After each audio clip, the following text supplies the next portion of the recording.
Meu nome é Ana. Ana de João, era assim que o povo me chamava. Hoje, sou só Ana. Ana da Silva, a que voltou.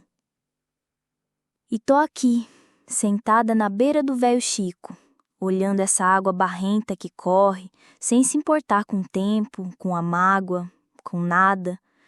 Essa água já me viu menina, me viu moça, me viu esposa e me viu ser expulsa de minha própria vida, como se eu fosse bicho doente.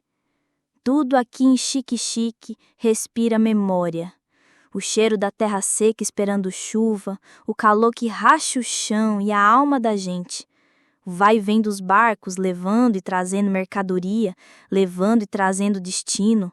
Foi nesse calor, nesse cheiro, que eu e João construímos nosso castelo. Não era castelo de rei, não, oxe.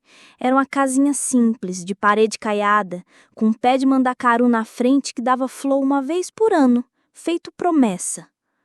João, meu João, um homem duro, criado no sol do sertão, tinha um rosto vincado pelo trabalho na roça e as mãos grossas de segurar a enxada. Mas o abraço dele, vixe Maria, o abraço dele era o lugar mais seguro do mundo. A gente se amava de um jeito que doía, um amor arretado, que nasceu nos festejos de São João, no meio do forró, do cheiro de milho assado e da fumaça da fogueira. Ele me olhou e eu soube. Eu olhei para ele e ele soube. Era para ser. Foram 5 anos de um bem-querer que não se media. A gente acordava com o sol, ele ia para ali, daí eu cuidava da casa, da nossa pequena criação de galinha, do nosso futuro que a gente plantava todo dia, com suor e risada. De tardezinha, eu sentava na porta esperando ele voltar com o café passado na hora. Ele chegava, o chapéu de couro sujo de poeira, me dava um beijo na testa e o mundo todo se ajeitava no lugar. Nosso sonho era ter um filho, um menino ou uma menina para correr nesse chão de terra batida, para a gente ensinar a amar essa terra do mesmo jeito que a gente amava. Mas o destino, meu amigo, o destino às vezes é um bicho traiçoeiro. Ele vem mansinho, se aninha no canto da casa e quando a gente menos espera, dá o bote. O bote, no meu caso, tinha nome e sobrenome. Inácio. Coronel Inácio. Não era coronel de patente, era de poder, dono de quase tudo por essas bandas, um homem de olhar frio e mão pesada. E ele tinha uma dívida para cobrar da minha família. Uma dívida antiga, do tempo do meu pai, que Deus o tenha. E a única coisa de valor que meu pai deixou, além da honestidade, foi a gente. Eu e minha irmã mais nova, Maria. Maria era um passarinho, nova demais, avexada, sonhando com as luzes da cidade grande. E foi nesse sonho que ela se enfiou numa besteira, uma besteira grande. Se envolveu com um dos capanga do coronel Inácio, um cabra da peste, que prometeu um mundo e só entregou desgraça. A dívida que era do nosso pai virou a dívida de Maria, e a cobrança do coronel não era em dinheiro. A gente sabe como esses homens cobram suas dívidas de mulher nova e bonita. Eu vi o desespero nos olhos da minha irmã. Ela me procurou numa noite, chorando um choro miúdo, com medo até da própria sombra. Me contou tudo. A ameaça do coronel era clara. Ou ela pagava o que devia, ou a desonra dela ia ser gritada na feira de sábado para todo mundo ouvir. E se a gente abrisse a boca para a polícia, a coisa ia ser pior. O que uma irmã mais velha faz? O que o coração da gente manda? Eu mandei Maria se aquietar. Jurei para ela que eu ia dar um jeito. Eu não ia deixar aquele urubu botar as garras no meu passarinho. João não podia saber de nada. O orgulho dele era maior que ele mesmo. Se soubesse que um homem estava ameaçando a honra da família da mulher dele, ia querer resolver na faca. E ia acabar morto ou preso. Meu João era bom, mas era um estopim curto. Foi aí que meu calvário começou. Comecei a vender minhas galinhas, uma joia de ouro que maninha tinha me deixado. Juntava cada centavo. E, para minha desgraça, eu tinha que me encontrar com aquele capanga do coronel, o mesmo que enganou minha irmã, para entregar o dinheiro. Era sempre em lugar escondido, na beira do rio, no final da tarde. O homem era asqueroso, me olhava de um jeito que me dava ânsia, falava coisa no meu ouvido, e eu engolia o choro, engolia o nojo, pensando na minha irmã, no meu João. João começou a notar. Notou meu desassossego, meu olhar distante, o dinheiro que sumia. Eu inventava desculpa, dizia que era para ajudar uma comadre doente, que era remédio. Mas a mentira tem perna curta, ainda mais para quem dorme junto todo dia. A desconfiança começou a fincar raiz no coração dele, feito uma praga na plantação. Ele ficou mais calado, mais arredio. O nosso silêncio na hora do jantar era tão barulhento que me ensurdecia. Até que veio a noite que partiu minha vida em duas. Eu tinha juntado a última parte do dinheiro. Marquei com tal capanga perto de uma figueira antiga, já escurecendo. Ele pegou o dinheiro, contou, e quando eu virei para ir embora, ele me segurou pelo braço. O coronel mandou um agrado para você, pela sua boa vontade, ele disse com um sorriso nojento. E me entregou um colar, uma bijuteria vagabunda, brilhosa. Eu joguei aquilo no chão. Não quero nada de vocês, seus demônios, eu gritei. Ele riu, pegou o colar do chão e forçou na minha mão. Leve, é um presente. Nesse exato momento, eu ouvi um barulho. Era João. Ele tinha me seguido. E o que ele viu? Ele viu a esposa dele, no escuro, na beira do rio, com outro homem. Um homem segurando o braço dela. Um homem dando um presente para ela. A cena, para quem não sabia da missa, era uma só: traição. O mundo desabou. O grito de João rasgou o silêncio da noite. Não foi um grito de raiva, foi de dor, uma dor de bicho ferido. Ele partiu para cima do homem que correu feito um rato. Depois ele virou para mim. Os olhos dele, que sempre foram meu porto seguro, eram duas brasas apagada e decepção. Ana, o que é isso? Ele perguntou, a voz tremendo. Eu não conseguia falar. O nó na minha garganta era uma pedra. Se eu contasse, a vida dele estaria em risco. O coronel Inácio não perdoava. O segredo da minha irmã tinha que morrer comigo. Não é o que você está pensando, João. Pelo amor de Deus. Foi só o que eu consegui gaguejar. Não é o que eu estou pensando? Ele riu, um riso sem alegria nenhuma. Ele apontou para o chão, para o lugar onde o colar tinha caído de novo na confusão. E aquilo é o quê? É o pagamento, hein, sua... Ele não conseguiu terminar a palavra. A dor era tanta que sufocava o xingamento. Ele me agarrou pelo braço com uma força que eu não conhecia e me arrastou de volta para nossa casa, nosso ninho. Ele abriu a porta e me jogou para dentro. Pega tuas coisas, eu não quero mais olhar na tua cara. Minha casa não é lugar de mulher vagabunda. Cada palavra era uma facada. Eu chorei, eu implorei, eu me ajoelhei aos pés dele.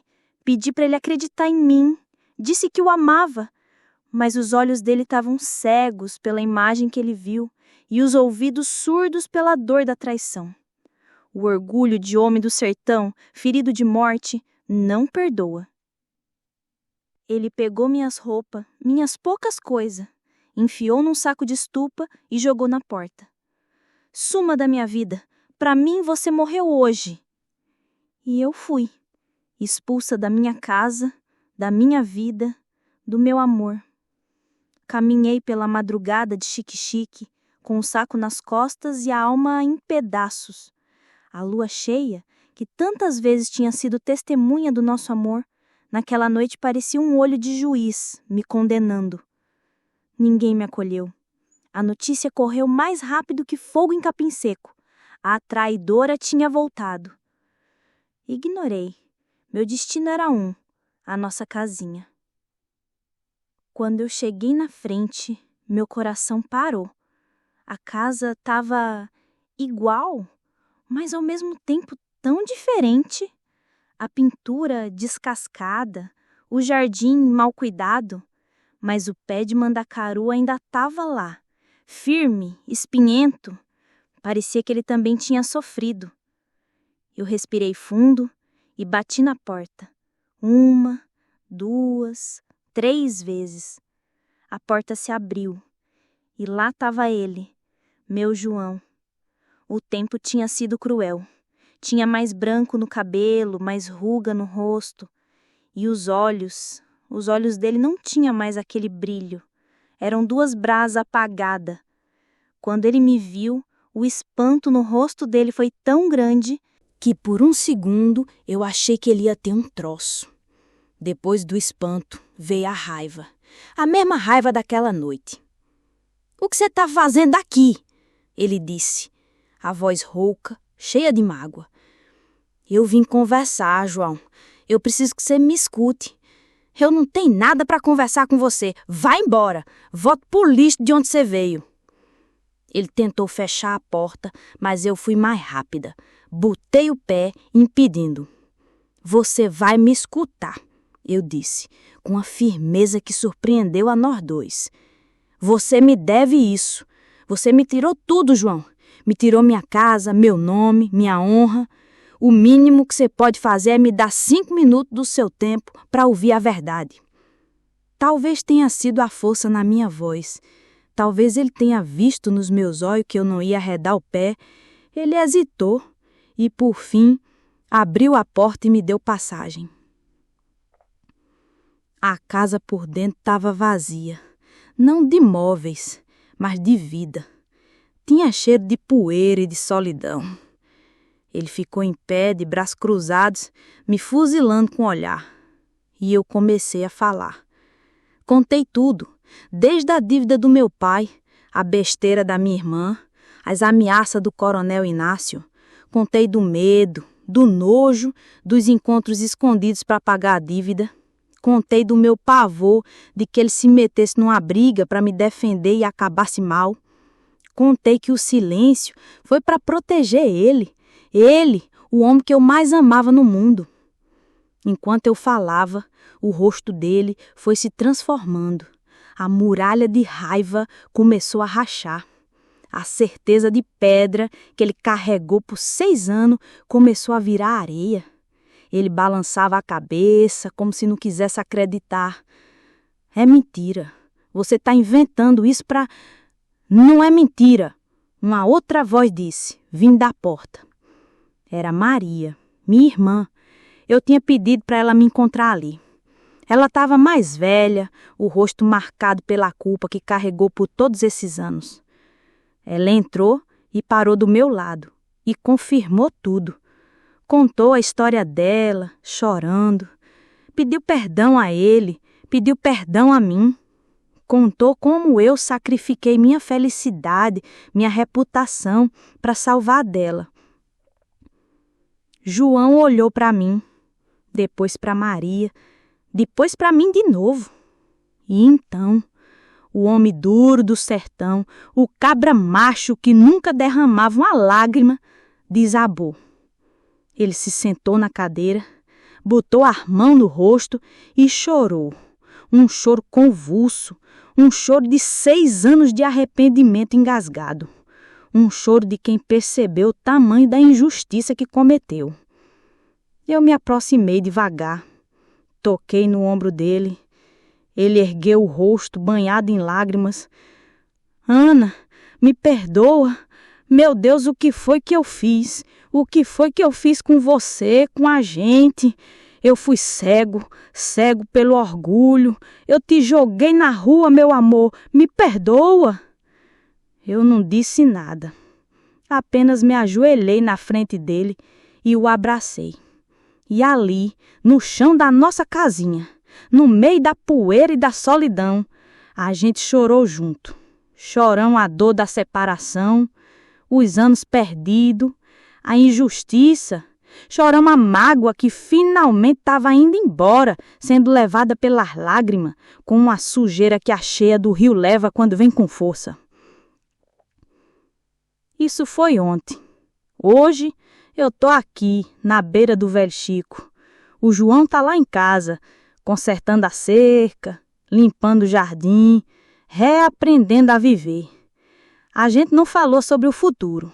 6 anos não se apagam com um pedido de perdão. A ferida virou cicatriz, mas a cicatriz ainda dói quando o tempo muda. Mas quando eu olhei para ele hoje de manhã, ele me deu um sorriso. Um sorriso tímido, enferrujado, mas era o sorriso do meu João. E eu sei, aqui no meu coração, que a gente vai recomeçar. Não de onde a gente parou, mas daqui, do agora. A água do rio continua correndo, levando e trazendo destinos. E ela, que me viu partir humilhada, hoje me vê de volta. Não mais como Ana de João, mas como Ana, a mulher que a seca da vida tentou matar, mas que, feito um mandacaru, esperou o tempo certo para florescer de novo. E a minha flor, meu amigo, a minha flor está só começando a se abrir.